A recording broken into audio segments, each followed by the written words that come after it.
First service on my Jeep Gladiator changed my Jeep Gladiator. I'm not sure if it's better or worse. Good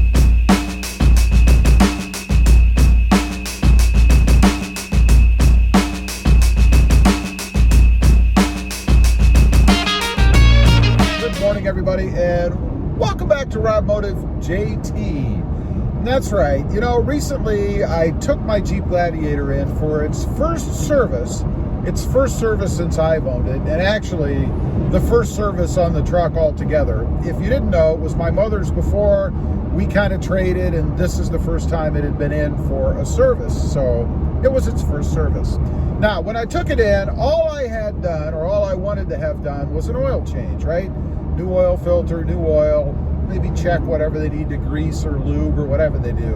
And that's it. Wasn't going to have the tires rotated, which I didn't. Wasn't going to have the engine air filter replaced. No reason. I have an aftermarket. They don't have them anyway. So they told me when I was there that there was a PCM update, which is a computer module for the truck. So I said, okay, let's go ahead and do that. I don't know if it was a TSB. I think it was. But either way, I had them go ahead and do that. It was some sort of an update. To be honest with you, I didn't specifically ask what. I didn't really think I need to, but I should have, I guess, in hindsight. But so I noticed this when I first took off, and I didn't mention it in my other video because I thought, you know, maybe it's just in my head. You know, anytime you have anything like that done, you think, well, what if they made the truck worse? So when I'm driving it, particularly on the freeway, it felt different. It felt sluggish almost. Now, I'm being very picky because when I say sluggish with the Jeep Gladiator, it's just to the nth degree.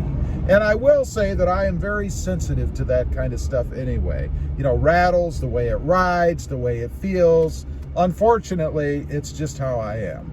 So I'm driving down the freeway and, you know, getting on the entrance ramp, going around to pass people, even just maintaining speed as I'm going.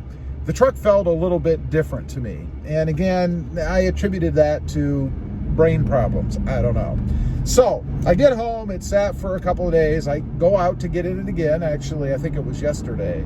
And I noticed the same thing. It just felt a little bit different. So I don't know if that PCM changed the way that it shifts. I mean, everything is by wire now, right? Drive by wire, throttle by wire, everything by wire. So I don't know if it changed the way that the truck shifts, and that maybe it runs the gears out longer, doesn't shift as quickly. It is an 8-speed transmission, and it does seem to be kind of riding in the gears a little bit longer than it was before. And maybe they're doing that to try to improve fuel efficiency or something. Who knows? I don't know. The other thing, of course, is the throttle. Now, I do have something I think coming to put on this truck anyway, so I'm not real concerned about throttle lag, but it does seem to be, again, I'm splitting hairs here, to the nth degree, just a little bit laggy in the throttle as compared to what it was. Now, there is one thing that's changed since I took the truck in, or since I had driven it prior to taking it in, and that is the weather conditions. It has gotten much hotter. It is about 95 degrees here right now. I think when I took off from the dealership the other day, it was 98, 99 degrees. So a lot hotter rather, and a lot more humid than it was before. And of course, that's going to affect the way any vehicle runs. You know, I think the perfect conditions for any vehicle is about, well, zero humidity, and somewhere in the 65 to maybe 70 degree temperature range, somewhere in there.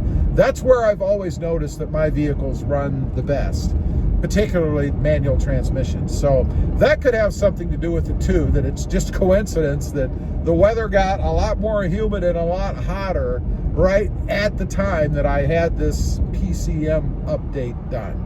So it makes me wonder, you know, first of all, I guess it would have been smart to find out exactly what they were doing so that I could have made that decision. And by the way, I didn't have to have it done. I could have told her no. I did sit there for, I think, an extra hour, maybe hour and a half, waiting for that update to occur. For some reason, it takes forever to do software updates in vehicles. I don't know why. Maybe they reflash the whole system with the new update. That would be my guess. And the other problem with doing that is, if you've ever worked with computers at all, then you know when you do updates or add software, you can cause problems.